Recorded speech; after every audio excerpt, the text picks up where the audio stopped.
this is Kippi from KippiAtHome.com. Welcome to my home, welcome to my channel. I'm so excited tonight. We're going to be crafting up some super cute pumpkins. These cozy pumpkins are made with old sweaters I bought at the Goodwill.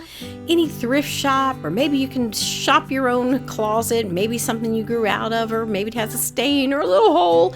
You can transform it into a gorgeous pumpkin. So I used just some items I bought at the Dollar Tree, plus these beautiful sweaters. So let's get crafted. Next thing I'm going to do is I'm going to gather up all my tools and then my supplies, and you can find it in the description below, all my resources for the items that you'll need for this craft. Next, I'm going to gather up the other items I'm going to use, and that would be my sweater I got from the thrift store, some burlap that I'm going to make my leaves out of, some raffia to make a bow, my little twine to make the stem, and rope to make my tendrils. All right, let's get crafting on that. I'm going to be using a pumpkin I purchased at the Dollar Tree. It was originally orange, and I used some chalk paint to cover it to make sure that that orange did not peep through my sweater, the holes in my sweater. So to figure out how much sweater sleeve I need to cut, I'm going to measure from the center of the center top to the center bottom around the widest part through one of those top of those sections. So it measured about 9 inches, and then I added a few inches to it. I actually cut it at 13 inches. But you have to decide, because your pumpkin might not be this exact pumpkin, so whatever it is, just adjust that accordingly to the size of your pumpkin. Next, I'm going to place my measuring tape onto the edge of the cuff, and then I'm going to measure up that 13 inches so it will cover the pumpkin, and I'm just going to cut it right off. Not worrying about if it's going to ravel, because it'll be fine. Now I'm going to use a sharp knife and being careful not to go all the way through the top of it, because that is definitely a possibility.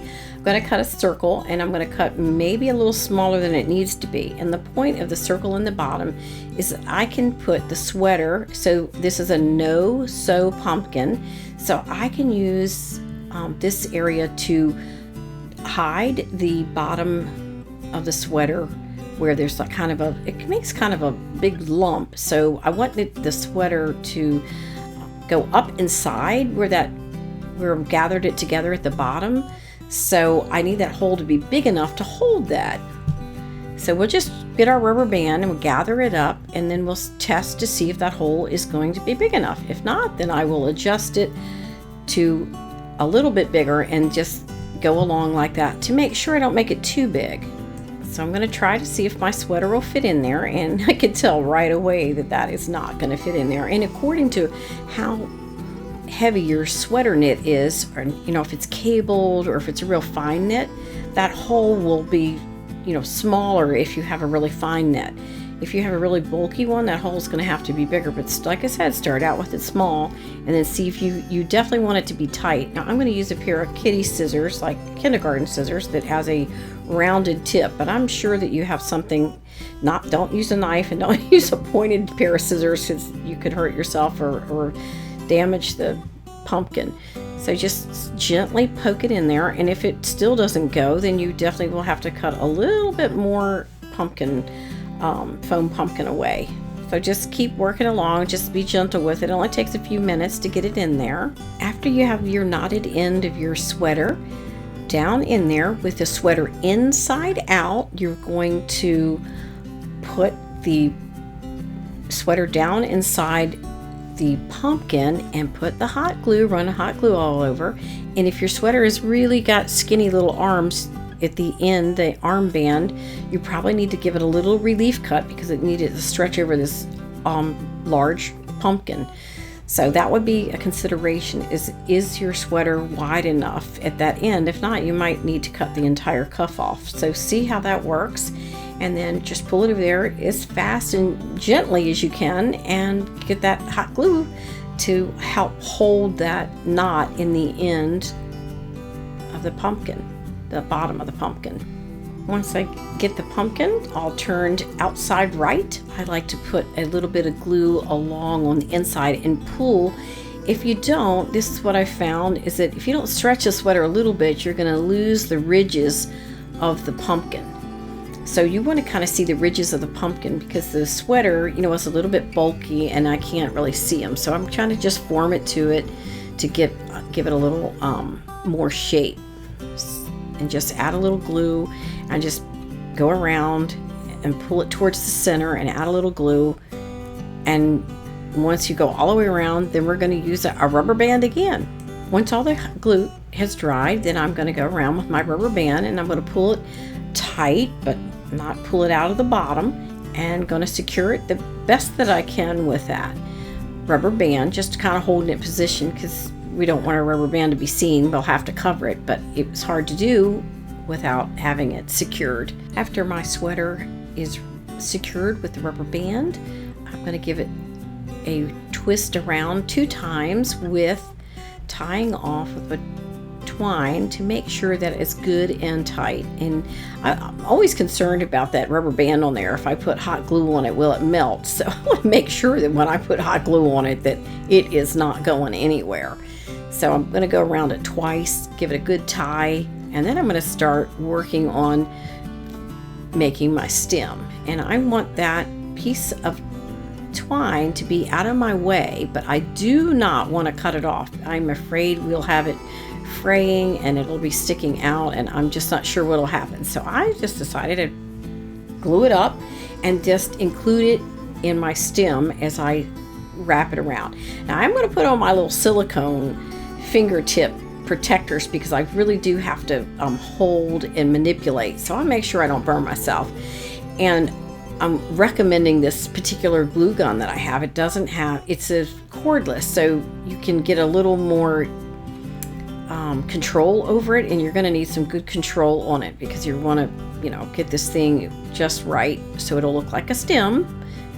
So you're going to go around and around, and I don't put glue every time I go around, but I'm including that knot, and so you're going to have to build up the bottom of it so you can go up over the knot where you knotted the twine, and it'll just be seamless. So you have to fool with it a little bit, and it's going to turn out, it's rustic. It doesn't have to be perfect, but now I need to cover that rubber band, and I will be putting some glue there. And like I said, I'm afraid that I would melt it, so I just thought I will just knot the twine. If you feel confident about it, sure, you don't need to, knot the twine on there like I did. But so now here I'm going to go and put a little bit more glue and just really holding it on there to make sure it's secure. So this is an important part, is for this stem to be all the same width. So you just want to, work on it slowly and, make sure you don't burn yourself.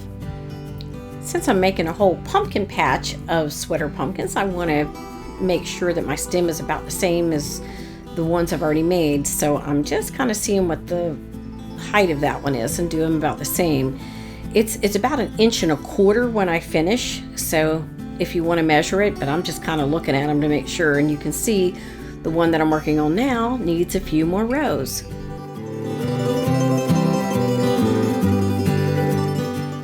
So once I'm at the height that I want my stem to be, I need to cut off the bulk of that sweater, being careful not to cut through any of the twine. So be sure that you're not cutting through the twine or anything else for that matter, except for the sweater. To get in a little closer, I'm using these really sharp scissors that are intended for dressmaking. They're fabric scissors, and I'm just trying to get those little edges off. And you're going to see that's going to work out.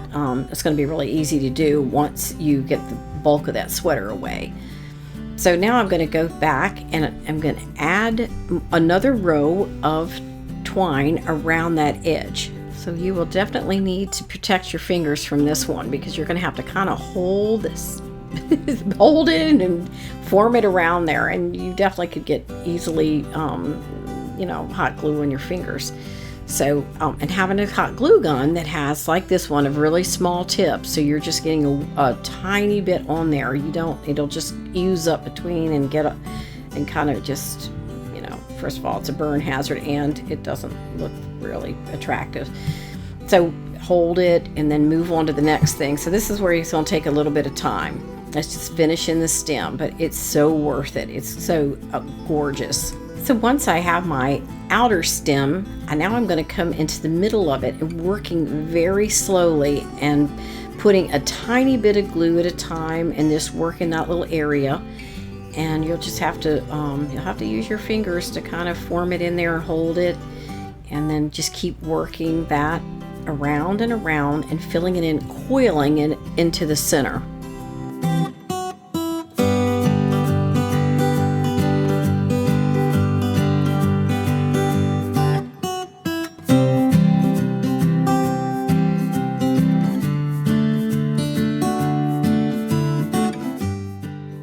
To my last little bit in the center, and oh gosh, this was fun. I'm going to put that in there and I'm going to cut it off. I'm guessing and measuring and hoping for the best here. So I'm going to put a little bit in there, and I'm going to use my little scissors to kind of push it in there. So I want to go there, and then I want to push it down in, because it's a little bit of a hole there. So I can use whatever I have to get it down in the thing. And I'm going to use my kindergarten scissors, if you will, the ones with the round tip, and you just want to kind of hold it in there and kind of shape it and get it to hold on. And you know that hot glue will grab a hold of it in just a second, and you'll be good to go. It's going to be fun. I think he's looking really good already, but you know, why not add a little fun to him? So we're going to add some tendrils, and so I'm going to use rope. And I like the rope. We're going to see that you're going to get a whole lot of tendrils out of one piece of rope. So I'm going to cut that rope. How long? It depends on how long you want your tendrils to be, and how long or how tall your pumpkin is to kind of decide that. So we'll kind of hold it up there before you cut it, because you know you can just decide. It's visual. There's nothing there. It serves no purpose but just decoration. So I'm going to untwist these, and then each piece has also pieces. It's like, you know, it's kind of like little thicker twine, and then you're going to just pull it apart. And what's going to be great about it is it's already curled, like it's, you know, braided together. So it's like, you know, got the braid weave in it. So you can do this, or you can make those tendrils, or you can use the wire that is covered in the brown. There's the floral wire, and you can roll that around your pencil, and you can use that as your tendril. So this is like the easiest, and look how much I got out of one of those pieces. So this is like makes a whole pumpkin patch, a few pieces of rope. This is also personal preference. The first ones I made, I used a piece of ribbon, and it has a kind of a, I don't know if it's a starch on it or something, some kind of finish, and it's burlap, but it doesn't ravel as much. And you know, I decided I'm just going to make the leaves the bigger one I wanted to make, but it doesn't fit on my ribbon, so I thought I'll just cut it out of burlap and just let it ravel. So I didn't mind. So I used my paper pattern, which is available, and you can grab that from below. And I'm making my little leaves to go on my pumpkin, and it's my little cozy rustic pumpkin. And I like the two sizes, but it's all preference, what you like. So I'm just going to cut along, and don't worry about if you don't want to use that stem, you can, or it just seemed like it was easier not to cut out that stem. Looked like it would be difficult to cut. So I'm going for easy. First, you want to determine where you want to put your leaves. And I kind of pay attention to that seam that was in the sweater. And I don't really want that to be my focal point, so I kind of try to get away from that. And then just put it a little bit of a tuck or something in there with the glue, and you can kind of just work it in your hand, just so the leaf just isn't a flat thing on there. You want to kind of 3D the leaf a little bit. And then just glue it down, and then do the same with the next leaf. You can do in the same size, you can use two, you can, you know, whatever, it's all just preference. But I like this look. If you'd rather, you can purchase the leaves already made. I've seen them in Dollar Tree before, but their leaves were oak leaves, so they were really big, and they're definitely not a pumpkin leaf. So I really wanted an official pumpkin leaf, so I made my own pattern. So you can either do it that way, you can cut it out of a book page, music notes, out of a different piece of fabric. It is totally up to you. I will have a link below if you want to purchase the leaves. You can purchase leaves, or you can just cut them out of, you know, ribbon or whatever you have. So that is also totally your preference. Now I'm going to add my tendrils, and I'm going to move them around or have fun with them. So these are the ones that we made out of the rope. So I like to use two of them, and sometimes I don't even glue them on there. I just move them around, and then I decide where I want them. I kind of like them coming out of the leaves or underneath, and I I don't want all my pumpkins to be exactly the same because they're not the same in nature, so I kind of move things around.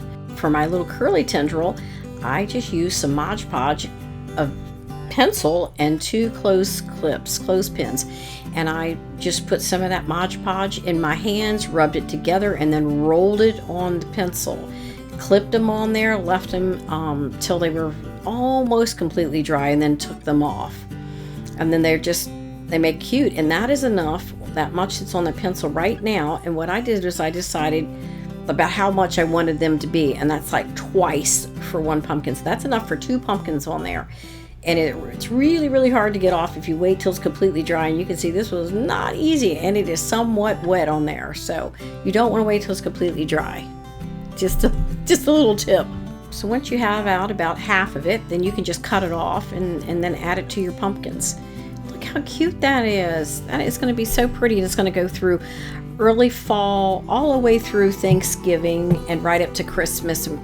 It's going to be so pretty on my table, my mantle, anywhere in your home. What a cute gift. You could just find old sweaters in your own closet. The pumpkins were $1, and these are just the items I had on hand, everything else. So I'm just going to put a piece of raffia, but you can put a piece of ribbon there, or just leave it the way it is, or even make a little bow out of the twine. I wanted to share my little gray pumpkin, and you can see he's a little different.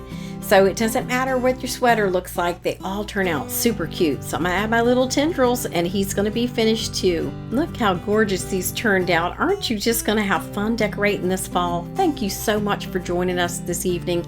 Make sure you subscribe and ring the bell, and you can find all the supplies in the description below, and I hope to see you soon. Thank you and have a great day.